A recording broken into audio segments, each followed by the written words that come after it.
Why don't you show me that email? Mr. Rhodes, frankly, I don't believe a word you're telling this court at this point. Deputy, find out who's in my ready room, please. Actually, by way of correction, Your Honor, the last email sent out was at 7:24 a.m. this morning. Okay. And your client doesn't want to respond to this case?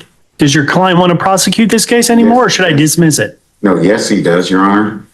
He does want to prosecute the matter. Your Honor. Where is he? I have no idea where he. Go find him right now. This episode departs from our usual format to highlight 3 memorable moments in which judges reprimanded attorneys appearing before them. Our first admonishment took place in the 215th Judicial District Court in Houston, Texas. On June 23, 2025, plaintiff Lawrence Kuykendall filed a civil suit against defendant Turner Jones. The case was presided over by Judge Nathan Milliron, and Mr. Kuykendall was represented by attorney Eric Rhodes. On January 28, 2026, Mr. Rhodes filed an application for temporary injunction and temporary restraining order seeking to halt an auction for the issuance of 1 million additional shares of the party's jointly owned business. The court granted the temporary restraining order that same day, and on February 13th, denied the application for temporary injunction. On the morning of February 17th, Mr. Rhodes failed to appear at a hearing, then approached the clerk later that afternoon requesting an emergency hearing to stop the sale of stock. The court set the matter for an in-person emergency status conference on February 18th at 8 a.m. Mr. Rhodes, tell me why we're here today. You asked for an emergency hearing from my clerk yesterday verbally. Yes, Your Honor. Well, we're here today, Your Honor, because the court set the emergency hearing for. Because you requested one, sir. Your Honor, what happened was. You didn't appear at my hearing yesterday again. If I may respond, Your Honor. Please, I'm waiting. So, Your Honor, as it relates to yesterday, and non-appearance for yesterday, the short answer is that it was not on my calendar. Were any of the other 6 hearings you didn't attend on your calendar? Your Honor, I don't believe it was 6 hearings that I missed. You want to go through the record again? No, Your Honor. But Your Honor, what happened on yesterday, as it relates for hearing, as the court is fully aware, there was a TI hearing in which was denied regarding the sale of the stock. And you're getting ready to go back to the ancillary and try to overturn me again, right? No, I'm not going to do that, Your Honor. I assure you, you're not. Okay, so what happened, Your Honor, there's been communications between me and opposing counsel, in particular, going back and forth and trying to get the matter resolved as the case would be. It wasn't until late yesterday, Your Honor, not to violate attorney-client privilege communication, it wasn't until late yesterday that I was directed to seek, if it was possible, to go and see if we could have it modified. At that moment. Why would I modify it after you've had 6 weeks to modify it? Your Honor, I was instructed to do it by my client. Where's your client? My client. I instructed him to be here today. Where is he? Okay. I have no. I'm about to issue a bench warrant. Where is he?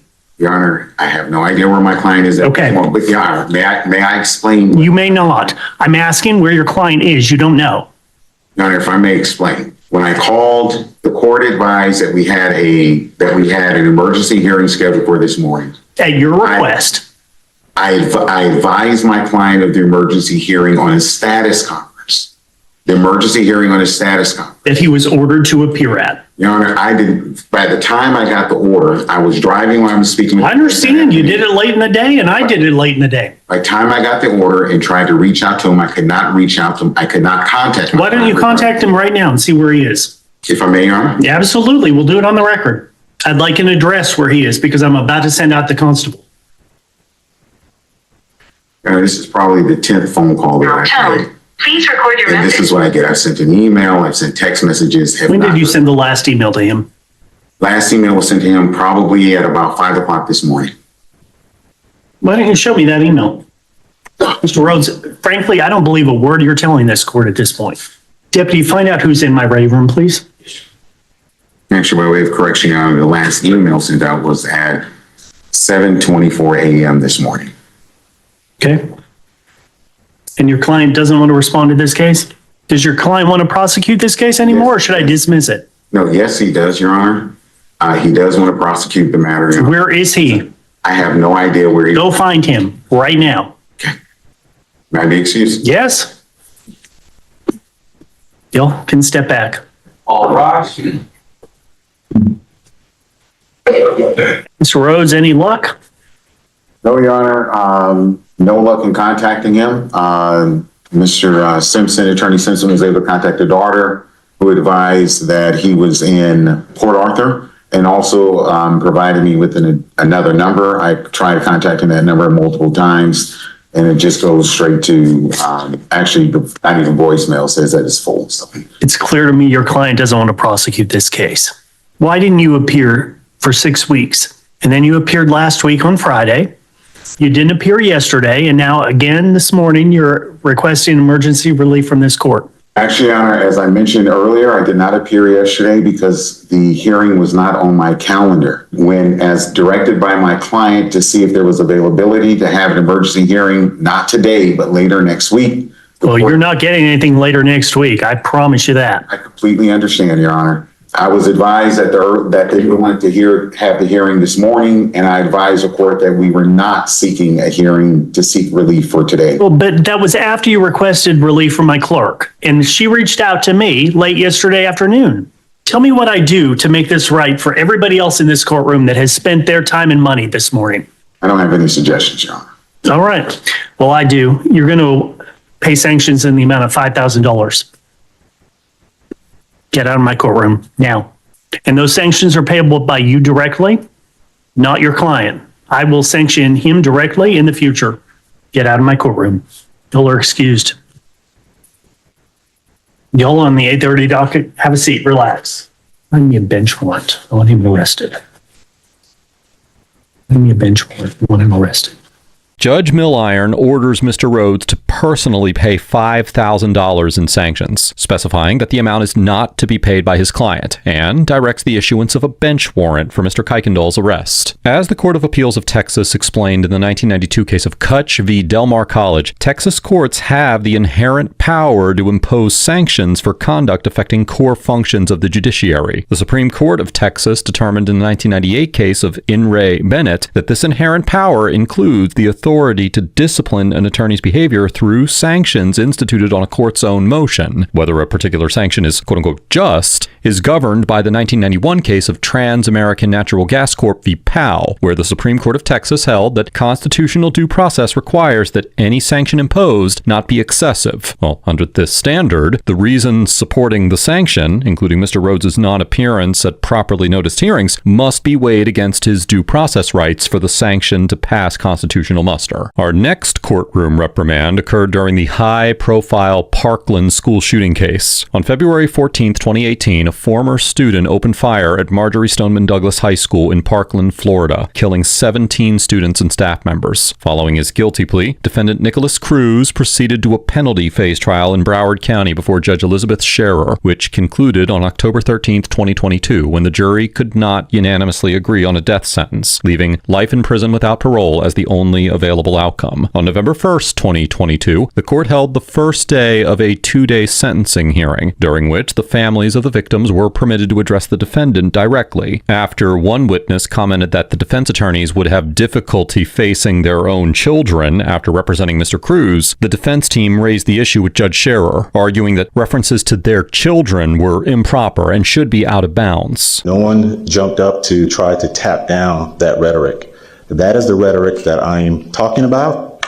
That is what I'm trying to be very clear on.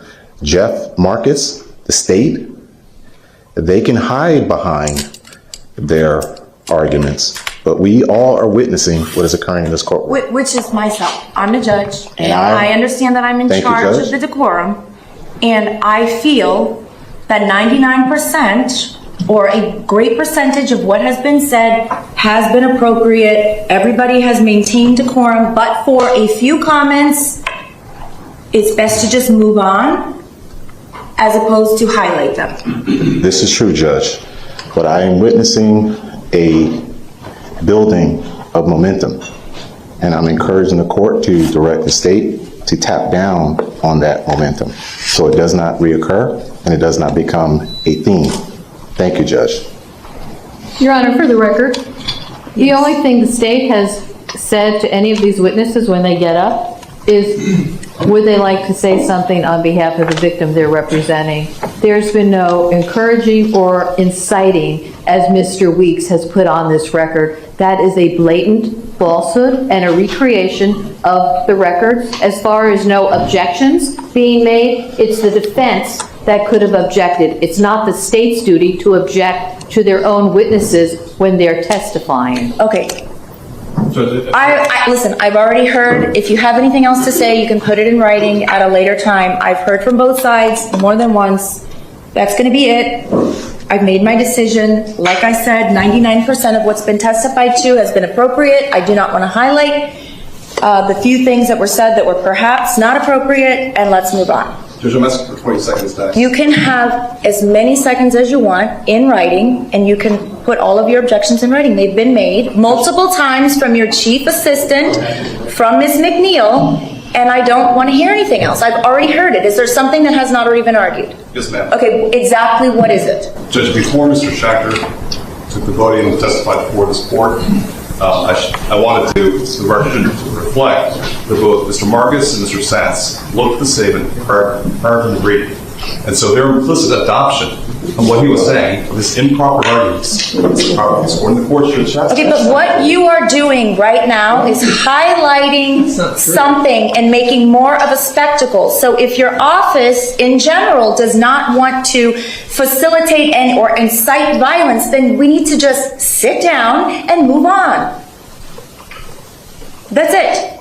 There were 18 witnesses, 16 or 18 witnesses that testified today. There was nothing that was said until Ms. McNeil made her point made, and, you know, we're moving on. But is the court going to do anything about maybe stopping it from happening again?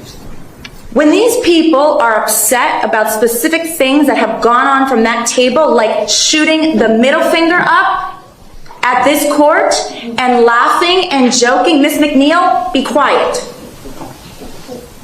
When these people have sat in this courtroom and watched this behavior from that table, and they want to say that they're not happy about it, what is the problem? Judge, I have no problem because I have thick skin. But once you bring in my children, I think that's highly improper. I didn't even know you have children. I don't know what you're talking about. Your children? What about your children? But then to comment on my children is highly improper. Before this court to allow that kind of testimony is also improper. I don't remember any comments about any children. And if there was, it obviously didn't, it came and went without me noticing it. Judge, I can assure you that if they were talking about your children, you would definitely notice it. You need to sit down right now. You're out of line. In fact, you're excused. You need to go sit in the back with your chief public defender. He's the public defender, Judge. Mr. Weeks, please ask the lawyer from your office to go sit down and not say anything else. To try to threaten my children and bring up my children is inappropriate. Go to the back of the room now. That just violated about every rule of professional responsibility that I have never. If you're going to get up here and you're going to... Judge, I asked you to go sidebar on this matter. You, sidebar or not, you don't have one of your assistant public defenders say something about my children? Judge, that same venom that the court is expressing is the same venom that defense counsel had to sit through this entire morning when their children... She brought up her children multiple times during the trial. Nobody knows if I'm barren or not. They don't know about my children. Judge. Sit down. Sit down. Judge. Sit down, Mr. Weeks. Please do not summarily dismiss me. I'm summarily dismissing you. Go sit down. I'm asking the court. I asked the court to go sidebar. Go sit down. You don't threaten the court's children. Everyone in this courtroom. Go sit down. No one in this courtroom had to endure what we have to endure. Go sit down. Miss McNeil has made her children a spectacle more than once during this trial. That was her choice. You have absolutely no right to have one of your assistants come up here and suggest something about my children. Now, please go sit down. Judge. You're inappropriate and out of line. Go sit down. Judge, may I have a brief recess? No. Go sit down. May I have a brief recess so I can speak to my attorneys? We're moving on with the sentencing, Mr. Weeks. So can I have a brief recess? No. Thank you. It's 1:36. Thank you. State, go ahead and call your next witness.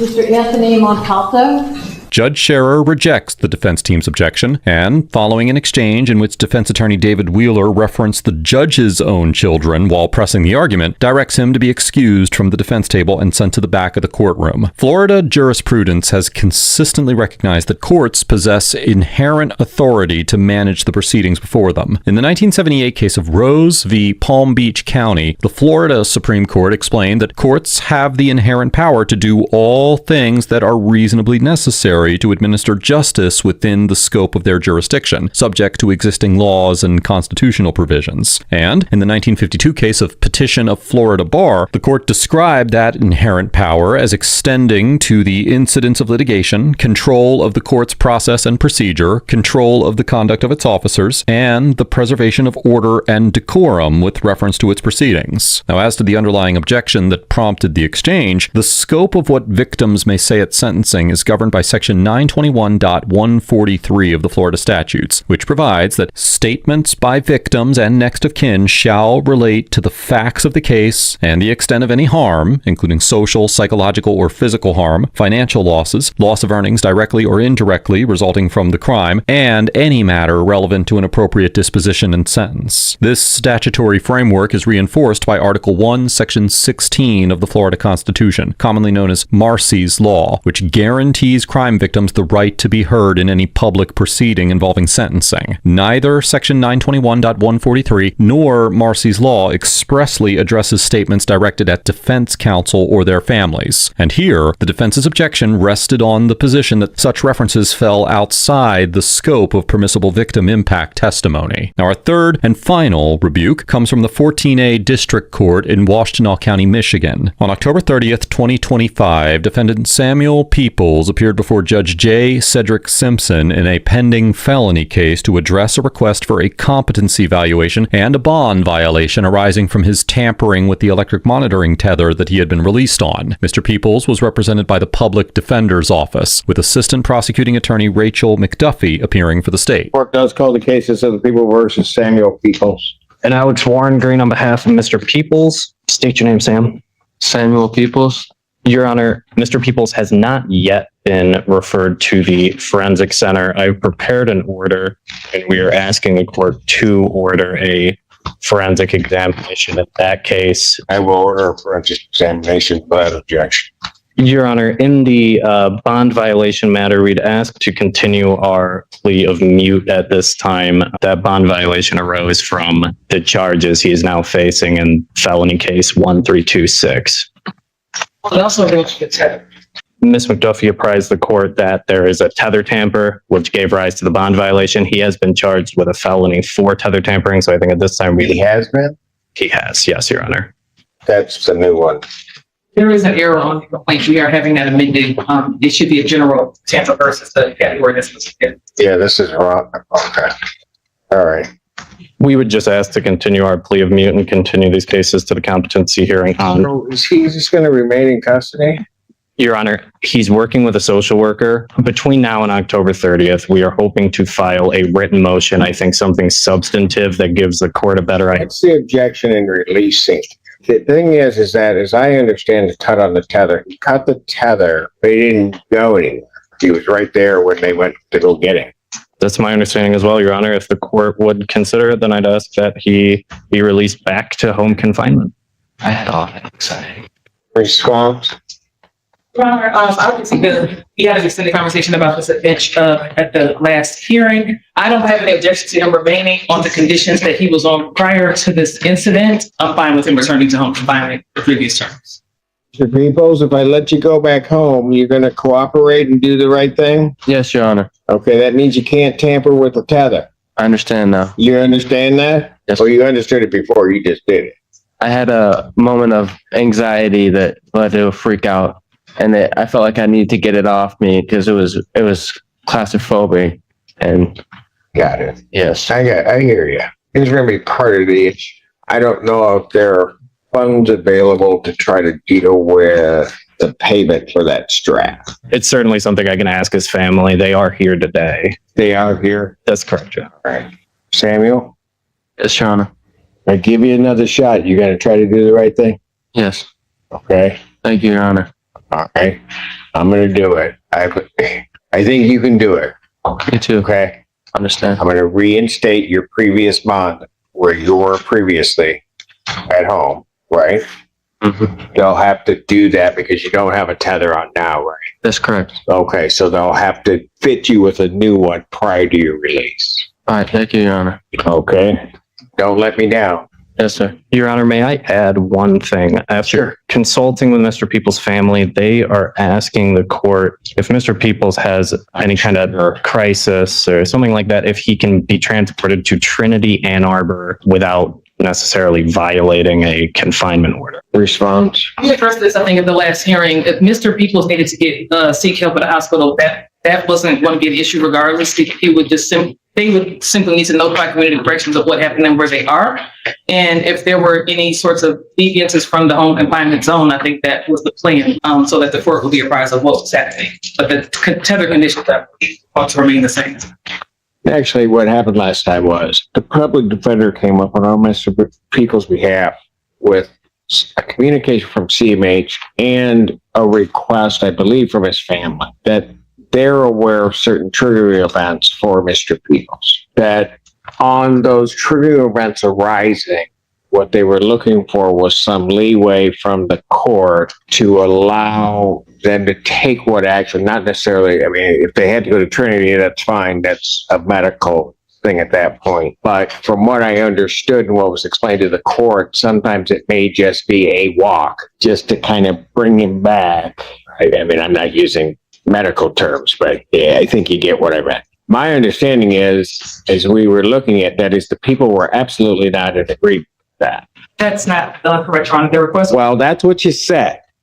The request court. That's what you said at the bench. If you're telling me I'm wrong, then you better be clear, Yates, right now. I will be clear right now, Your Honor. What I said was no to the request for a tracking tether, not for home confinement. That's what I disagreed with. When he asked whether or not they could leave, you objected vehemently, which is why I came to the decision that what I was going to do, and I made it very clear, we'll bring him in here. Because what I told him very clearly is, fine, you can ask for permission, but maybe we're just in a situation to ask for forgiveness. Let the family do what they need to do. That's what you said. That was your objection. I'm not disagreeing with that part. The request for a tracking tether change. Stop talking.